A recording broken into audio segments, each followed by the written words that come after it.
Le catalpa aurea. Les catalpas sont de très bons arbres de ombrage car ils font un feuillage relativement dense, les feuilles sont assez grandes et ils font beaucoup d'ombre. Les catalpas sont tout de même d'assez gros arbres. En vieillissant, ils peuvent former de très gros troncs bien supérieurs à 50 cm de diamètre. Au niveau envergure, ils grimpent jusqu'à 15 mètres facilement. L'envergure est d'environ 15 à 20 mètres. Alors ce ne sont pas des arbres pour petits jardins.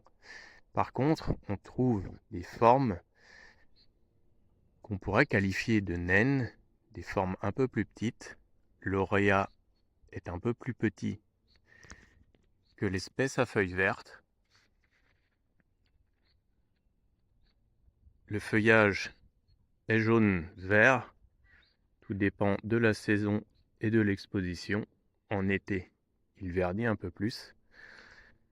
Les très jeunes feuilles sont un peu colorées, pas pourpre, mais un petit peu teintées.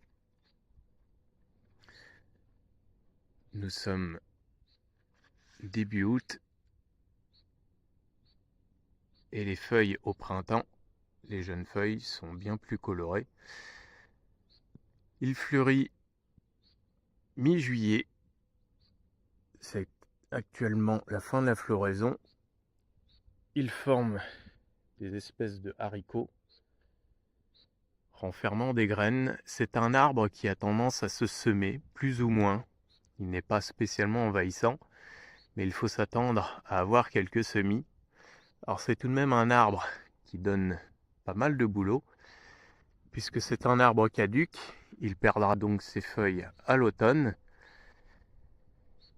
Au niveau croissance, il repousse très vite lorsqu'on le taille, et heureusement qu'on peut le tailler, puisque quand on le plante dans un jardin qui est inadapté pour ses dimensions, on se retrouve à enlever des branches de parfois plus de 2 mètres de hauteur. Alors l'avantage, c'est qu'on peut le planter dans un jardin pas spécialement grand et le tailler tous les ans. On sera de corvée tous les ans à le tailler, mais il fleurira tout de même un petit peu parce que le catalpa a cette qualité, c'est que même taillé relativement court, il a tendance à toujours fleurir assez bien puisqu'il fleurit en été et non au printemps. La floraison s'épanouit assez tard, c'est ce qui lui facilite la vie pour tout de même fleurir. Les fleurs sont très jolies de près. Elles sont blanches, mais avec quelques couleurs, une gorge très colorée, pigmentée de bordeaux-violet.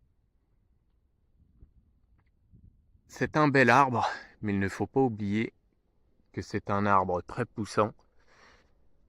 Alors, inadapté pour des jardins de moins de 1000 m². Je le conseillerais plutôt pour des grands jardins d'au moins 2000 m². Autrement, vous serez de corvée de taille tous les ans. Vous avez aimé cette vidéo? Pensez à mettre un pouce et des commentaires si vous êtes inspiré.